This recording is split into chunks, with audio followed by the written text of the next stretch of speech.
యూజువల్గా చెప్పాలంటే మనం అందరం కామన్గా ఫుట్వేర్లో పెద్ద చేంజెస్ చేయాల్సిన అవసరాలు మనకంటూ ఉండదు. అంటే స్మూత్ ఎక్కువ వాడినా, గట్టి చెప్పులు వాడినా యూజువల్గా కాళ్ళలో గాయాలయ్యే అవకాశాలు ఉంటాయి. ఇప్పుడు మన తాత ముత్తాలు ఎలా ఉండేవాళ్ళు, చెప్పులు లేకుండా తిరిగేవాళ్ళు. కాబట్టి వాళ్ళ ఫుట్ అనేది దానికి అకస్టమ్డ్ అయి ఉండడం వల్ల చిన్నప్పటి నుంచి వాళ్ళ ఫుట్ అన్ని ట్రామాస్ని తట్టుకునేది. ఇప్పుడు మనకు తెలియకుండా ఏమైంది, డిఫరెంట్ టైప్ ఆఫ్ ఫుట్వేర్ అలవాటు కావడం వల్ల ఇప్పుడు మనం కరెక్ట్గా రాళ్ళ మీద నడిస్తే మనకు కాళ్ళకు బొబ్బలు అయ్యే అవకాశాలు ఎక్కువగా ఉన్నాయి. కాబట్టి మనం చాలా సున్నితంగా మారిపోయాం. సరే సున్నితంగా మారాం కదా, సడన్గా వెళ్ళిపోయి ఇప్పుడు చెప్పులు తీసేసి నడవాలంటే మన వల్ల కాదు. కాకపోతే డయాబెటిక్ పేషెంట్స్ చాలా ఇంపార్టెంట్. డయాబెటిక్ పేషెంట్స్లో ఏవైతే జాయింట్స్ ఉంటాయో, పాదాల్లో ఉన్న జాయింట్స్లో డిఫరెంట్ చేంజెస్ జరగడం వల్ల వాళ్ళ ఫుట్ షేప్ అనేది చేంజ్ అవుతుంది.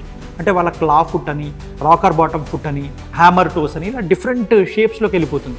ఎప్పుడైతే అలాంటి షేప్స్లోకి వెళ్ళిన ఫుట్కి మనం కామన్గా అవైలబుల్గా ఉండే చెప్పులు వేసుకున్నాం అనుకోండి, వాళ్ళకి సెట్ కాదు. వాళ్ళకి ఏంటంటే కస్టమైజ్డ్ ఫుట్వేర్ అవసరం ఉంటుంది. ఇంకొందరు పేషెంట్స్కి ఎలా ఉంటుందంటే పుట్టుకతోటే ఫ్లాట్ ఫుట్తో ఉంటారు. వాళ్ళకి డయాబెటీస్ అలాంటిది ఏమి ఉండదు, కానీ ఫ్లాట్ ఫుట్ ఉండడం వల్ల వాళ్ళ కాళ్ళలో ఊరికే గాయాలు రావడం, ఇన్ఫెక్షన్స్ రావడం, నొప్పితో రావడం జరుగుతుంది.